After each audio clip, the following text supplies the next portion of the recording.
पिंपरी चिंचवडमध्ये मुशी कचरा डेपो जवळील इमारत दुर्घटनेमध्ये तिघांचा मृत्यू झालाय। अजूनही 7 जण ढिगाऱ्याखाली असून त्यांना बाहेर काढण्याचं काम सुरू आहे। आतापर्यंत 14 जणांना बाहेर काढण्यात यश आलेलं आहे। उपमुख्यमंत्री सुनेत्रा पवारांनी घटनास्थळी भेट देत अडकलेल्यांच्या नातेवाईकांशी संवाद साधलाय। मुशी कचरा डेपो जवळील इमारत दुर्घटनेमध्ये 3 जणांचा मृत्यू झालेला आहे।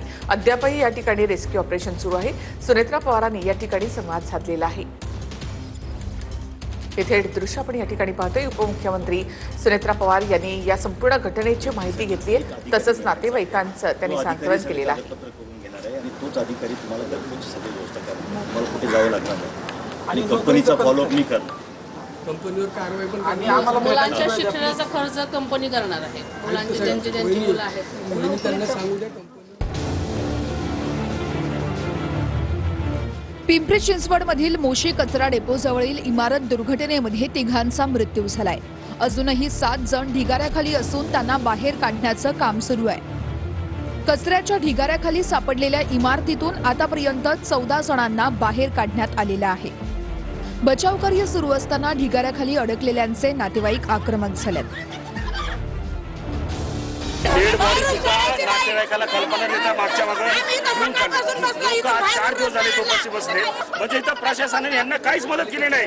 फक्त हा देखावा चाललाय आणि देखावा चालल्यामुळे सगळे चालले, त्यांना याची काळजी नाही।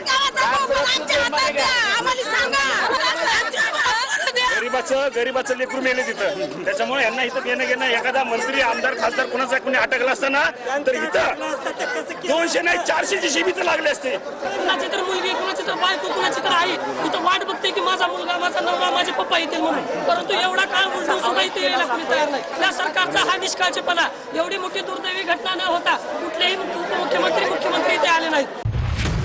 मोशी दुर्घटनेमध्ये अक्षय सावंत आणि राहुल गायकवाड या दोघांचा मृत्यू झालाय।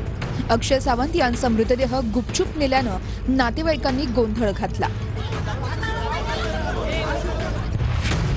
मुख्यमंत्री फडणवीसांनी मोशी प्रकरणामध्ये चौकशीचे आदेश दिलेत। या संदर्भात पूर्ण चौकशीचे आदेश दिलेले आहेत।